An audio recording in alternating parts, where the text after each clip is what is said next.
وبارك عليه يا ربي بالمصطفى بلغ مقاصدنا واغفر لنا ما مضى يا واسع الكرم يا ربي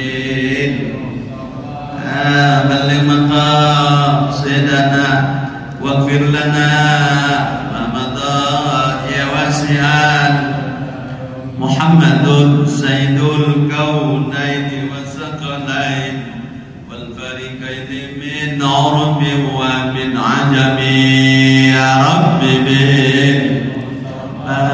بلغ مقاصدنا واغفر لنا ما مضى يا واسعا نبينا الأمير النهي فلا أحد أبر بقولنا منه ولا نعم يا رب بلغ مقاصدنا واغفر لنا مضى يا واسعا هو الحبيب الذي ترجى شفاعته لكل حول من الأهوال مقتهب يا رب بلغ مقاصدنا واغفر لنا ذنبنا يا واسعا اللهم صل وسلم وبارك عليه وعلى آله يا متعلم رحمه الله.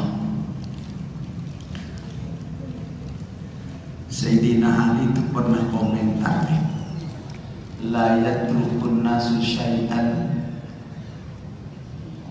li amri dinihim listislahu dunyahum illa ma huwa adharam minhu. Ketika dua benturan waktu untuk kepentingan dunia dan akhirat dikalahkan tuh kepentingan akhirat demi kepentingan dunia, kata Sayyidina Ali itu illa ma huwa adharu minhu, yang diperoleh hanya kemudorotan dunia. Padahal urusan dunia bisa dia cancel, dia geser beberapa menit ke depan, taklim dia dahulukan, ngaji dahulukan, itu yang bermanfaat luar biasa. Itu yang kurang disadari. Bahkan dalam riwayat lain, man kana fi talabil ilmi kana fil jannati fi talabi wa man kana fi talabil ma'asi kana fi talabi. Ketika kita seperti ini, kita sedang menuntut ilmu, kita sisihkan waktu beberapa puluh menit, hakikatnya kita sedang mencari surga. Hakikatnya kita sedang mencari surga. Tetapi sebaliknya, ketika orang itu melakukan maksiat, hakikatnya neraka disedang cari. Itu yang kurang disadari orang. Padahal kata baginda Rasul, kafa bil mauti wa izzu bil yaqini kita. Kematian orang yang ada di sekeliling kita itu nasihat buat kita, pelajaran buat kita. Berapa ratus ribu bangsa kita, rakyat Indonesia yang meninggal berbagai macam sebab, terutama yang konon kabarnya akibat COVID tadi itu ratusan ribu. Itu nasihat buat kita para muslim. Sebab hidup ini kan proses. Dalam kitab Majmu'atul Rasail itu rangkuman dari kitab Imam Ghazali, banyak sekali kitab beliau, tapi yang terpopuler itu Ihya Ulumuddin, Minhajul Abidin, Kasyafatul Qulub, banyak sekali. Kan kita suka kita terperangkap dalam 5 proses kehidupan. 2 proses kehidupan sudah kita lalui, Satu, proses kehidupan sedang kita jalani. Dua, proses kehidupan lagi kita akan lakukan. Dua proses sudah kita lalui, apa yang disebut alam Lauhil Mahfuz. Dalam suratil Buruj itu firman Allah, wallahu min waraihim muhit, bal huwa Qur'anun Majid fi lauhin mahfuz. Alam Lauhil Mahfuz ini selain dalam kitab At-Tajul Jami fil Usul, itu kitab hadis yang disusun oleh Prof. Dr. Mansur Ali Nasib, ya, pakar hadis Universitas Al-Azhar Kairo. Alam Lauhil Mahfuz itu berfungsi tempat penyimpanan tekstual Al-Quran sebelum diturunkan ke langit dunia. Dari alam Lauhil Mahfuz ke langit dunia itu sekaligus.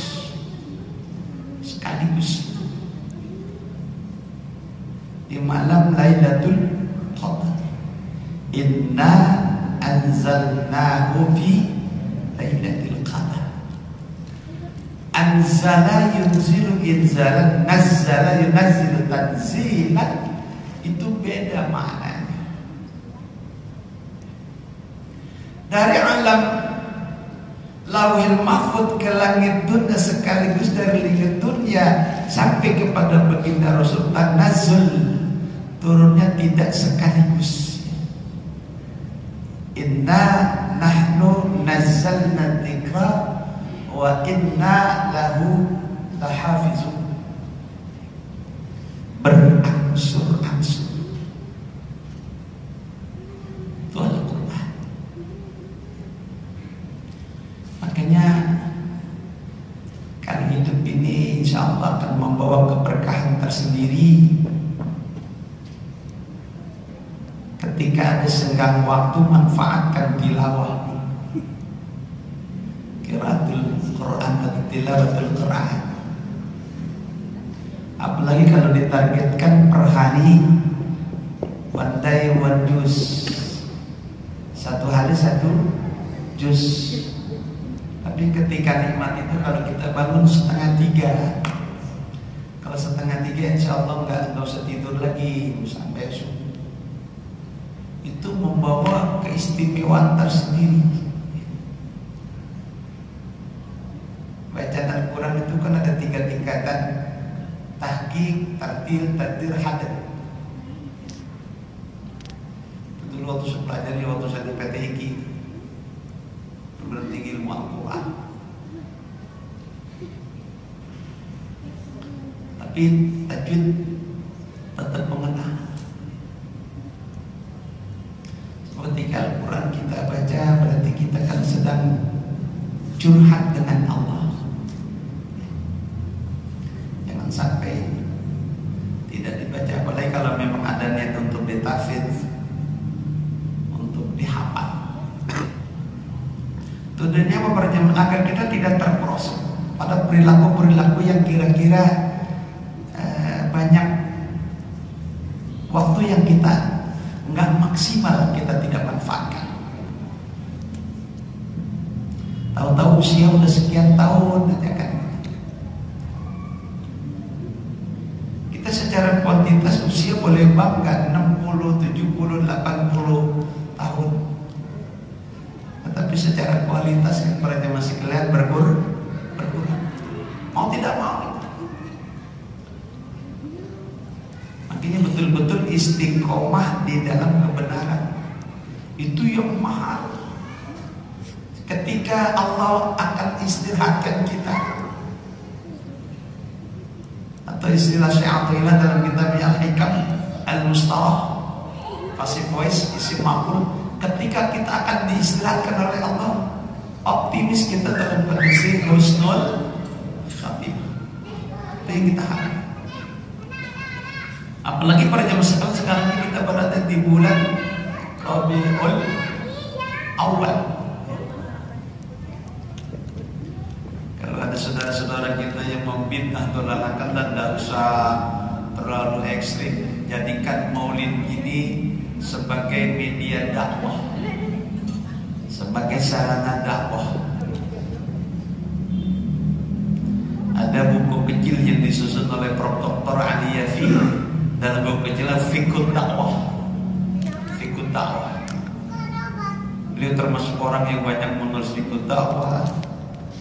Kemudian juga ada ekonomi itu. Hanya karena beliau. Jadi jadikan media dakwah, sebab di bulan ini Nabi kita dilahirkan, di bulan ini Nabi kita hijrah, di bulan ini pula Nabi kita diistirahatkan, diwafatkan oleh Allah Subhanahu wa ta'ala. Apalagi di bulan ini perbanyak baca sholawat. Sebab keberanian beliau itu luar biasa. Dalam surah An-Najm ayat 21, A'udzu billahi minasyaitonir rajim. Laqad kana lakum bi Rasulillahi uswatun hasanah. Jadi kalau kita ingin bercermin, hidup ini adalah bercermin kepada keteladanan Nabi. Uswah hasanah beliau. Makanya istri tercantik beliau, Siti Aisyah, ketika ditanya tentang akhlak beliau, jawaban Siti Aisyah yang terpanggilan beliau Siti Umairah, ya Ahmar. Kalau dalam ilmu namanya itu disebut tazkir Umairah, mukanya yang putih kemerah-merah.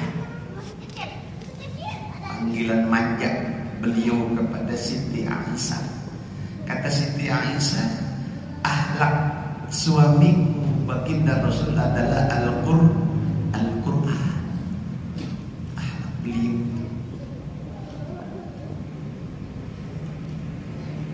Tapi umat Islam yang bagaimana yang mencontoh beliau? Liman kana yarjullaha wal yawmal akhir. Orang yang yakin akan berjumpa dengan Allah nanti di alam akhirat. Di alam akhirat itu kalau memang kita husnul khotimah, subhanallah, kita akan bertemu dengan Allah. Minimal adalah kasih sayang Allah yang diberikan kepada kita. Makanya keyakinan kehidupan akhirat itu jangan sampai ragu. Sebab sekarang banyak proses agar kita ini ragu. Seperti pernyataan Ketua PBNU itu, tidak ada satu ayat pun yang menjelaskan Allah ada. Padahal Allah itu lam yalid wa lam. Al-Ikhlas udah itu makna kontekstualnya, mafhumnya itu Allah jelas ada. Tapi adanya Allah mukhalafatul hawadis. Kalau adanya Allah mumasatul hawadis, itu bukan Allah, itu adalah makhluk. Ya. Sebenarnya itu nggak perlu dilontarkan secara umum.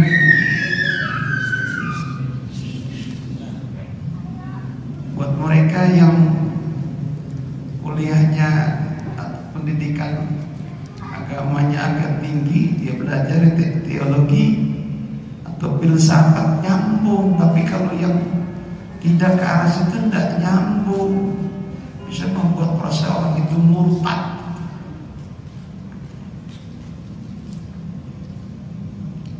Ya rahimakumullah. Makanya salawat ini segalanya pun bisa kita lakukan dan sesuai dengan kepentingan dan hajat kita itu salawat. Makanya Syekh Muhammad Haqi An-Nazili dalam kitabnya Khazinatul Asrar Jadilul Azkar halaman 179 kata beliau, wa'lam anna as-salata mutanawwi'atun ila 12 alfan. Beliau orang yang senang meneliti ada berapa sih jumlah sholawat yang pernah disusun oleh ulama-ulama salafus soleh yang cinta kepada baginda Rasul. Ternyata sholawat itu tidak kurang dari 12.000 jenis sholawat, menggunakan kalamnya kalam induktif, kalimat induktif. Dalam tata bahasa balaghahnya itu kalam instan. Kalau Al-Quran kalam ijaz, singkat katanya, kalimatnya makna luas. Tapi kalau sholawat itu kalam ijaz luas ungkapannya, tapi satu rahasia, cinta banget kepada beliau.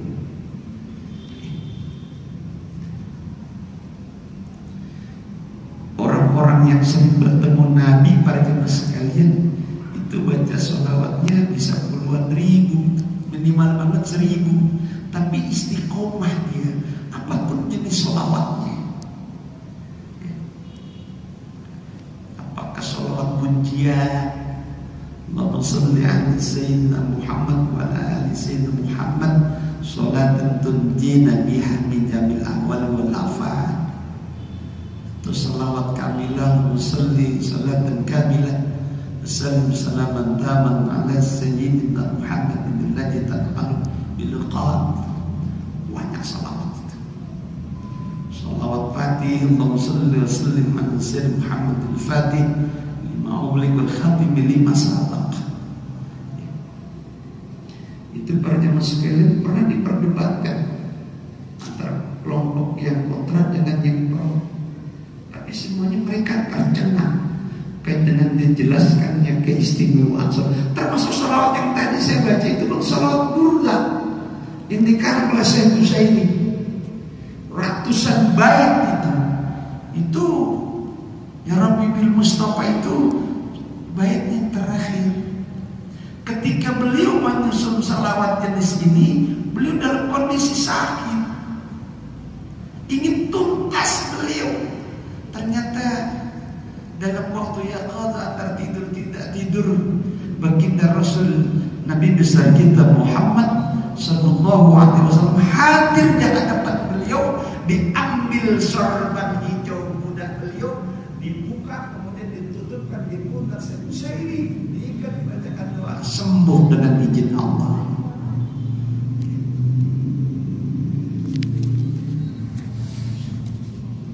Tapi ya Rabbi bil Mustafa, ya Rabbi Allah bil Mustafa, dengan yang orangnya, dengan syariat yang disampaikan beliau, dengan keteladanan beliau yang kami contoh dalam mengisi hidup dan kehidupan ini, dengan sholawat yang begitu banyak, dengan syariatnya yang kami amalkan. Ya Allah, baligh maqasidana, sampaikanlah ya Allah seluruh maksud dan tujuan kami.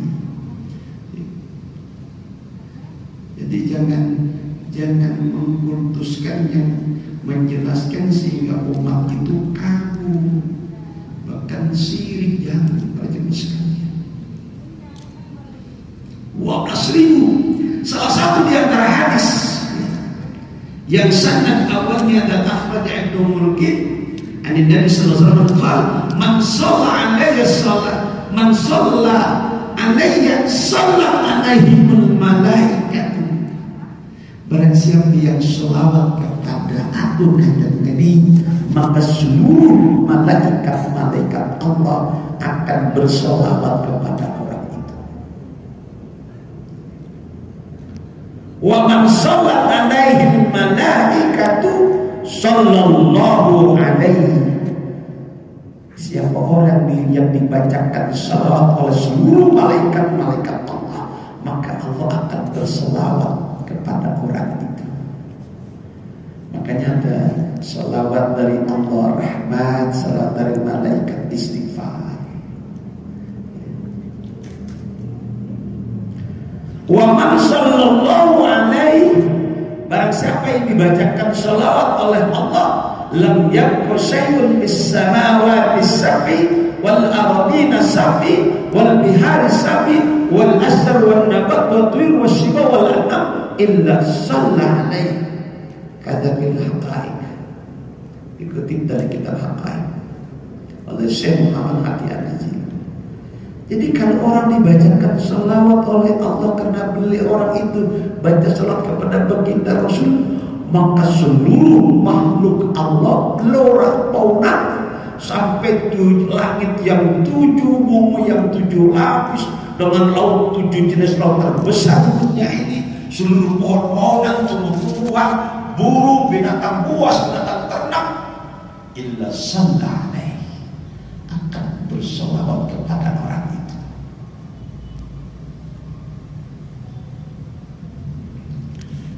Makanya para jemaah sekalian, salawat itu kalau ditarik ke bahasa fikih, ini banyak saudara kita yang anti fikih, Pak.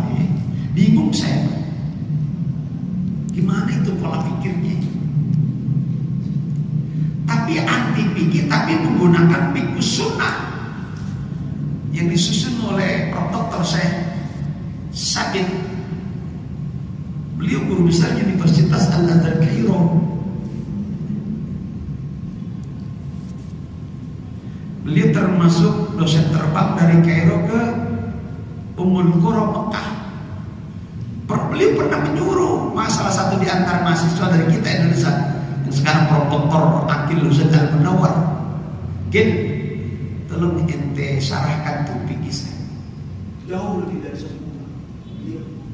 Insya Allah boleh gitu. Ya insya Allah ya Ustaz. Kalau Ustaz kan kalau jajaran Arab Nil Kasta kan namanya profesor. Ustaz itu profesor. Kalau kita Ustaz beda, murah nih kita mau Ustaz bikin tahlil aja sudah Ustaz. Ya ulang aja nggak bisa.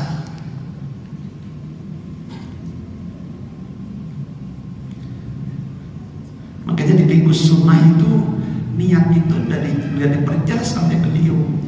Ya. Kemudian Taqiq Al-Nasirun Al-Albani, saya kebetulan sering ketemu dengan beliau kawasan Bintaro sektor 5 kiri, kalau lurus ke sana ke Al-Uin Syahid yaitu. Jadi kalau ditarik ke bahasa fikih, salawat itu bisa menjadi rukun, Pak. Salawat itu rukun kan ditarik ke disiplin ilmu fikih. Makanya kalau orang anti fikih, maka salah besar. Makanya Dr. Quraisyah itu kalau berbicara ayat nyangkut bahasa fikih kajian syariat, pasti beliau itu musbah, rebab. Seorang hafiz, mufassir, pakar hadis, segala serba mumpuni itu. Jadi kalau ditarik ke bahasa fikih,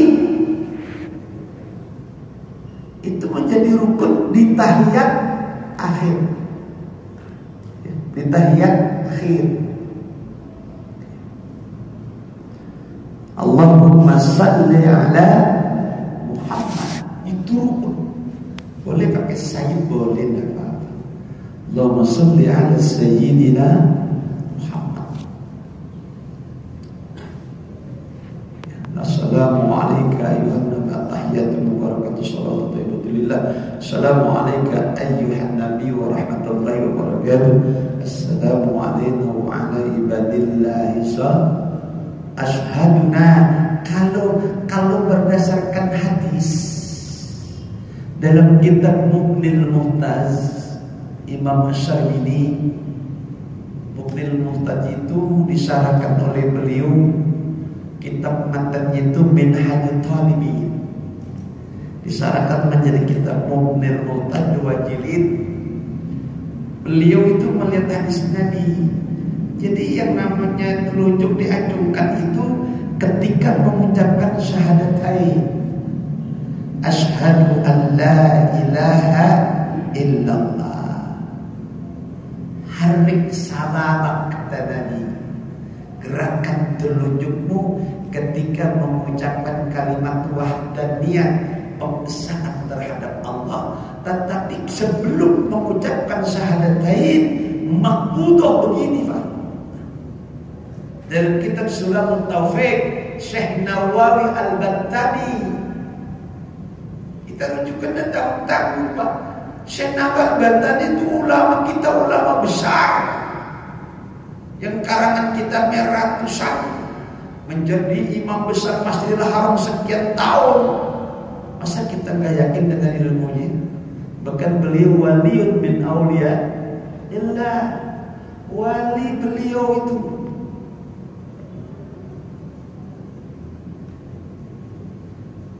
Makanya ketika beliau masih mukim di Mekah, tetangganya pergi haji. Kalau dulu kan pergi haji pada Tanjung Priok Pak, ya 6 bulan perjalanan itu dianterin pakai kuda delman. Beliau saya begitu dulu pergi haji di situ setahun Pak, baru pulang. Kau ngaji balang, namanya balang. Kau ngaji balang, kalau di sawah dulu misalnya lebar. Itu tetangganya dia pesahabat, orang tua saya Nawawi bilang Ki Umar, ente nanti ketemu di Mekah pasti ente ketemu anak aneh. Tolong pesenin ya, kalau sampai di sono nanti kalau pulang tolong minta dikirimin korma mengkel. Kan banyak korma mengkel Pak, sama enak itu mandi sepet. Itu begitu menjelang maghrib, pagi habis ngomong, menjelang maghrib ketuk pintu. Assalamualaikum. Salam. Ini rumah Ki Umar. Iya.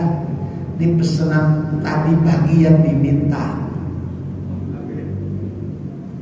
Baru ngomong tadi pagi, tapi habis maghrib dianterin korma mungkin. Orang tuanya juga bingung. Siapa yang nganterin ini? Ini kisah mutawatir Pak, bukan diada-ada, mutawatir kisah. Beliau kan dilahirkan di daerah Jenggot, mau ke sana. Yang barangkali dikit sebelah sini kan ada yayasan beliau An-Nawawi. Yayasan An-Nawawi itu yang diketuai oleh Wapres sekarang, Kiai Haji Ma'ruf Amin. Itu 10 hektar Pak, Yayasan An-Nawawi. Sekarang sudah ada perguruan tinggi. Saya pernah ke sana waktu buka salah satu jurusan Fakultas Ilmu Fikih. Saya hadir di sana. Kebetulan yang membuka launching itu teman saya dulu waktu di Bandung. Sekarang jadi rektor Dr. Soleh Mahmud Soleh, orang Karawang, rektor itu. Teman bercanda dulu di HED. Sekarang 10 teman tuannya dikit beda setahun. Sekarang rektor UIN dan jadi warahmatullah. Syekh Nawawi itu kata beliau makbudah dalam kitabnya Sulamut Taufik. Ini bukan Sulamut Taufik ini.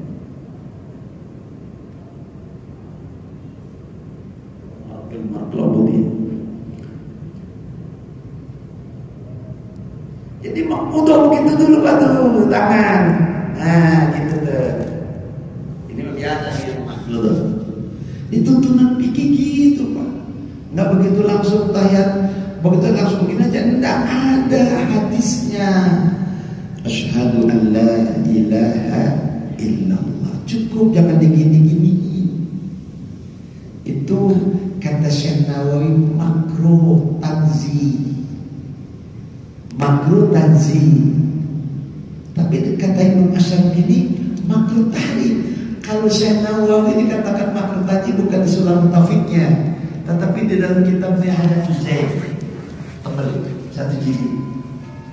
Tapi Imam Asy'ari hasil ijtihadnya makruh tahrim. Makruh tahrim itu yang tadul isma bisa dosa. Itu pertama. Tapi ikhtiyatan dalam kajian fikih batalat sholat itu batal sholatnya. Mana kita pakai batal sholatnya? Kalau mau pakai ilmu fikih, penting Pak fikih. Banyak seorang ngapain sih ngaji ilmu fikih? Tak bisa. Bukan sembarangan kan lahirnya ilmu fikih. Ini bisa dilahirkan dengan berbagai disiplin ilmu, usul fiqh, kaidah fikih, dengan literatur Al-Quran dan hadis, dia bisa mengistimbatkan buku.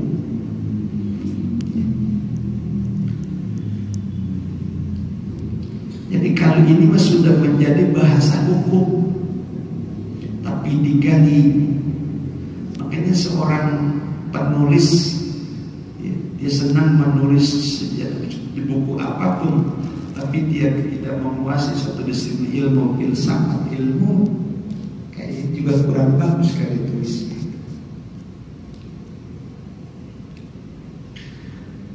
Yang rahimakumullah. Jadi kecintaan kepada Nabi, tolong yang rahimakumullah terus. Makanya kan ulama-ulama salafus saleh itu ada hadihin niyah wa ala kulli niyatin khalisah wa ila hadratin Nabi Mustafa Muhammadin sallallahu alaihi wasallam wa ala alihi wa ashabihi wa azwajihi dzurriyyah beliau. Makanya orang yang meremehkan Nabi sampai dzurriyyah Nabi, maaf para teman sekalian, lambat cepat akan dihadapi musibah. Maaf. Saya lama di Jakarta 6 tahun, di Bandung 5 tahun. Sebelum di Jakarta saya tahu. Sampai saya sempat belajar dengan Buya Hamka itu 2 tahun di Masjid Al-Azhar, Kebayuran. Sebab di Allah, tidak usah jauh-jauh lah. Rawa Bogor itu dulu ada Habib Abbas. Ada kenal kan, pernah kan?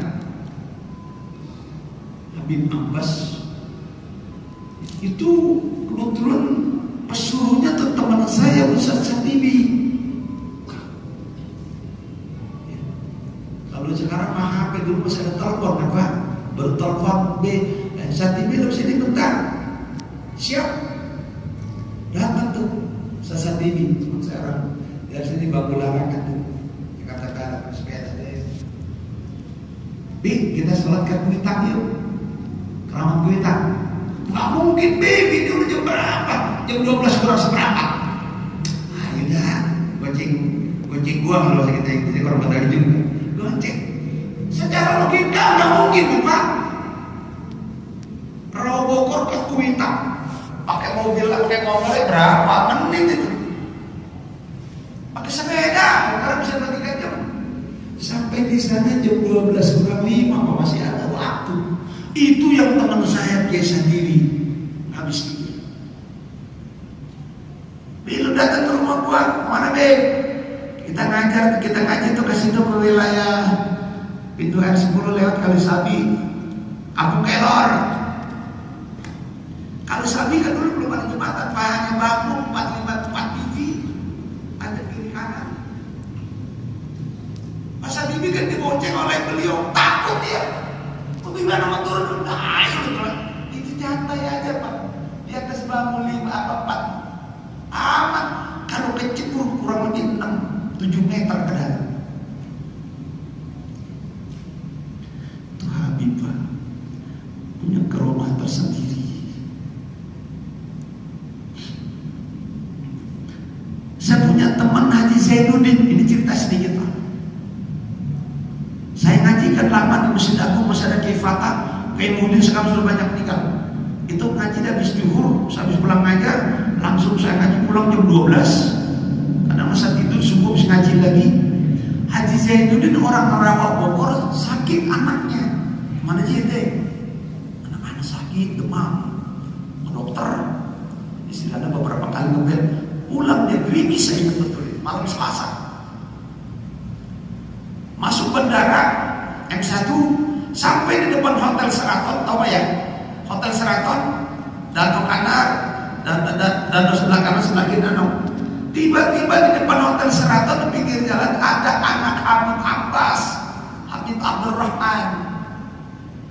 Kata Haji Zainuddin, dia belum ngapain di sini malam-malam ini? Jam 12 kan, anak hujan gerimis. Mau nengok dia langsung. Nah itu Habib sambil nentek helm Pak, sampai dianterin di rumah ayahnya Habib Abbas. Begitu anterin, taruh helm, ditaruh, kemudian lewat belakang. Dengar ada orang, anak yang lain bilang, siapa lo? Saya Zainuddin. Ngapain lo? nganterin Habib Abdurrahman, lompat orang keluar. Ada apa emang? Baru seminggu meninggal.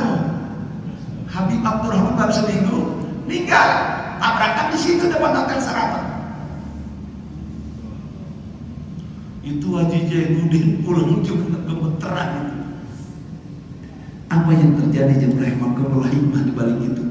Beliau kan mengajar salah satu SMP di kawasan Kalideres. 3 hari setelah nganterin Habib Abdurrahman almarhum yang tertabrak di depan Hotel Sarapan, ada yang nganterin cek kontak,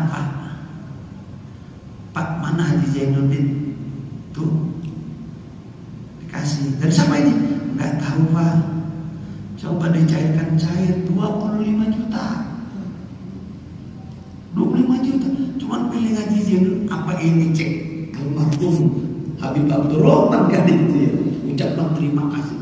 Dikasih 25 juta. Itu penuh baik gitu Pak. Makanya kita jangan sekali-kali. Habib Rizik itu aset negara dulu Pak. Ya, itu harusnya dirangkul oleh negara itu, oleh pemerintah itu. Itu orang cerdas, waliun min auliyaillah. Tapi nasib beliau terkatung-katung Pak. Sedih pas saya kalau malam tuh sedih, menangis. Ya Allah, buka orang pejabat mata batinnya, perlihatkan kebenaran, bebaskan beliau. Kita ingin gitu Pak. Memang kalau bergerak, kalau saya kan amar ma'ruf Pak, mengajar tidak amar ma'ruf, bukan nahi mungkar. Kalau dia itu bahasa nahi mungkar. Kalau kita ini amar ma'ruf, kecil pahalanya ngajar begini Pak. Ya kalau benar kamu salah. Tapi kemungkaran Pak beri, resikonya berat. Nyawa resiko. Yang rahimahullah, sholawat jangan ditinggal, tapi ibadah kita pun dipelihara. Para jemaah sekalian, saya kadang-kadang kalau ngajar itu takutnya hanya nyampe untuk takut nggak paham. Bapak di pojok dengar apa ya? Nyari bisa dengar bagus. Takutnya nggak kedengeran. Jangan. Para jemaah sekalian, ada orang yang ketika dia menjadi makmum masbuk tertinggal baca Fatihah tidak apa-apa, tetap itu tanggung jawab imam. Ini kalau ditarik ke bahasa fikih, wal matruku minas shalah, yang tertinggal di dalam sholat. Kalau tertinggal kan di dalam sholat itu hanya 2 sunnah, hayat, am'at, kan gitu. Di luar sholat mu'akkad gair mu'akkad. Tapi kalau misalnya hayat tertinggal tidak jadi masalah, cuma nilai pahala yang kurang. Sedangkan keistimewaan di dalam sholat, justru sunnah di dalam sholat itu yang mampu menambah pahala ketika sholat fardu kita banyak yang bolong, yang nggak sempurna pahalanya. Di antaranya ketika dia makmum masbuk, seorang makmum itu mendapat bilangan rakaat ketika dia mendapatkan imam sedang ruku. Tetapi begitu dia Allahu Akbar, imam sudah berdiri dari ruku, tidak, pahala berjamaah dapat, tetapi bilangan rakaat tidak dapat.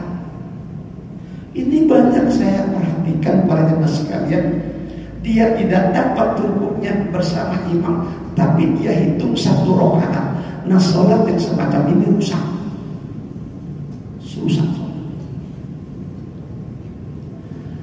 Tapi kalau dia ikut imam ruku tapi nggak sempat baca Fatihah si makmum dijamin oleh imam.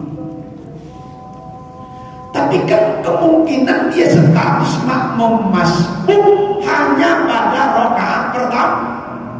pertama atau rakaat kedua, tapi rakaat berikutnya statusnya bukan masbuk lagi, tapi muafik. Rakaat kedua atau ketiga lupa dia nggak baca Fatihah, di dalam sholat urusan dunia masih nyangkut. sholat urusan dunia masih nyangkut, yang harusnya dia baca Fatihah lupa, lalu imam rukuk lupa baca Fatihah. Orang yang semacam ini, karena yang tertinggal itu, yang matruk tertinggal itu rukun, wajib tambah 1 rakaat lagi ketika imam selesai salam. Assalamualaikum warahmatullah. Assalamualaikum warahmatullah. Wajib dia tambah 1 rakaat lagi karena tertinggal rukun.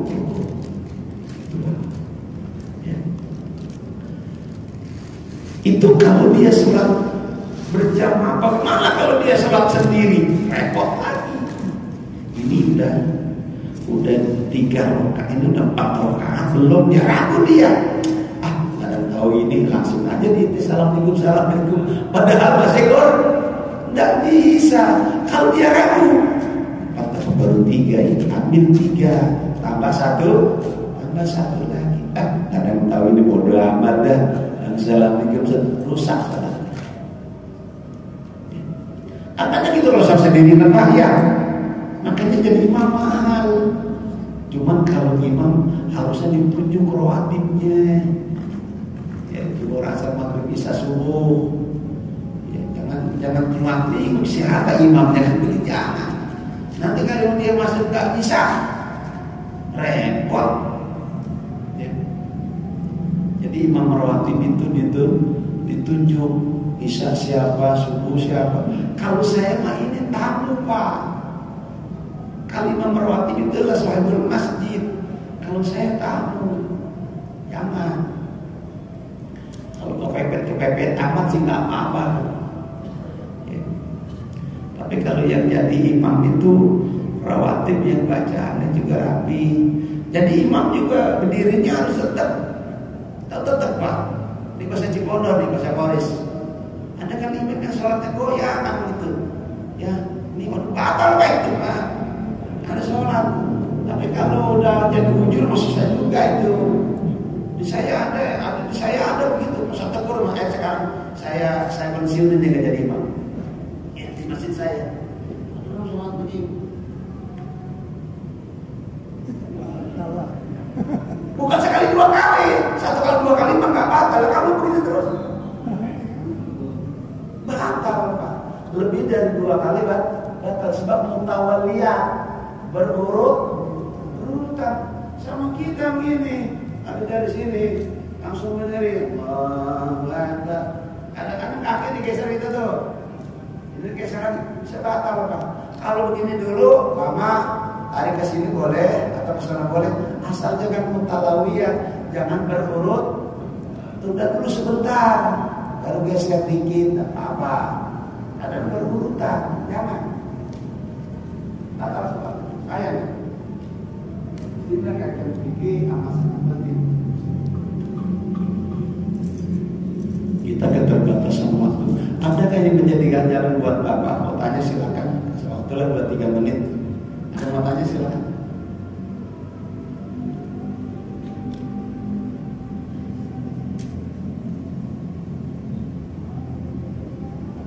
Ya.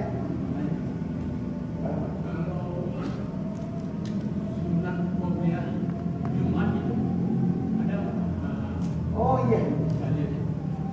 Kalau qobliyah Jumat itu dalam kitab Bazuri Ibnu Qasim Al-Buti penjelasan al-jumu'atu kazuhri. Salat Jumat itu seperti salat zuhur.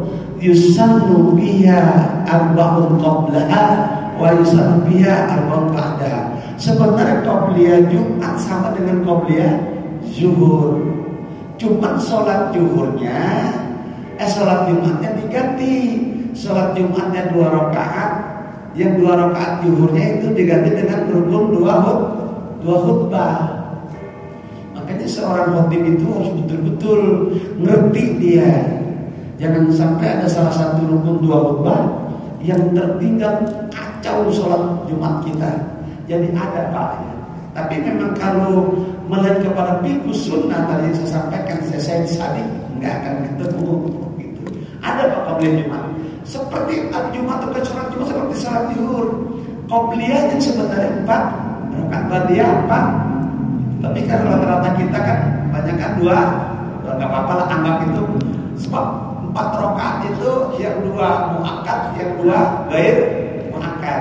Setelahnya juga sama, 2 muakkad, 2 ghair muakkad. Udah kita jadikan yang muakkadnya aja. Itu ada pakai. Itu bahkan disunahkan itu kalau kita masuk masjid hari Jumat, mungkin kita masih kerja, tiba-tiba sudah berdiri sholat Jumat, boleh qobliyah Jumat sama ba'diyah Jumat 38 rakaat satu salam. Atau qobliyah Jumat Bapak masuk masjid ini karena urusan kerja dari kantor salam mau sampai di situ udah mulai sholat zuhur, boleh qobliyah Jumat 4 rakaat, ba'diyah Jumat 4 rakaat digabung jadi satu, tapi dengan syarat 1 tahiyat 1 salam. Baca surat Al-Maidah, terus sampai terus pas sampai An-Nas 8 rakaat. Boleh Pak, ada hadisnya ya. Bismillah. Tapi afdal 2 rakaat, salat 2 rakaat. Tidak ada bagian. Silakan. Lagi ya. Jika khotib sudah naik mimbar, lalu jamaah baru datang, apakah sholat sunnah 2 rakaat atau dengarkan khotib bagaimana? Afdalnya dia sudah duduk apa-apa. Di situ ada solusi terbaik. Andai pertama kalau dia mau sholat tahfidz cepat.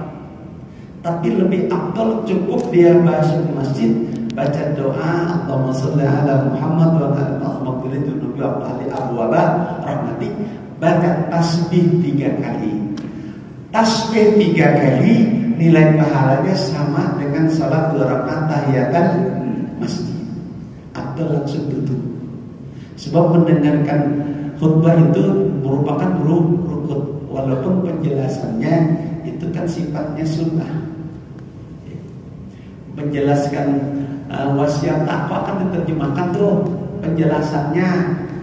Itu sebenarnya kalau di dalam kitab fikih yang lain tidak boleh, tapi di situ saya lihat dalam kitab Nihayatul Zain tadi yang sebut Syekh Nawawi boleh ya, nyelipin la yadurru takhallulul wahdi bainal arkan wa ittala, kata beliau Syekh Nawawi, wa la yadurru takhallulul wahdi, boleh nyelipin takhallul itu boleh nyelipin nasihat penjelas dari isi wasiat takwa di antara 2 tolak sekalipun agak lama boleh.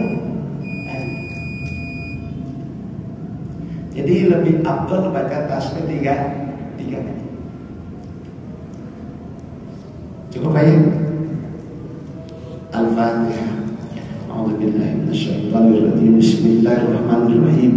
Alhamdulillahirabbil alamin.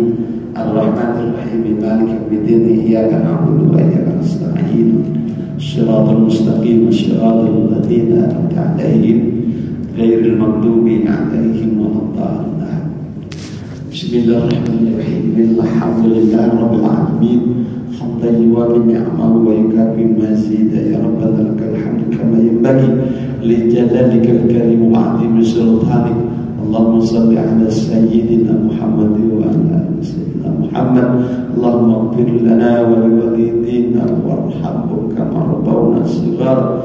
Rabbana anfa'na bima 'allamtana. Rabbana 'allimna ma yanfa'una. Rabbana faqina wa faqih al-maqam wa dhillana fi dinina. Rabbana atina fid dunya hasanah wa fil akhirati hasanah wa qina adzabannar. Sallallahu alaihi wasallam Muhammad wa ala alihi washabihi ajma'in. Subhana rabbika rabbil izzati amma yasifun wa salamun alal mursalin walhamdulillahi rabbil alamin.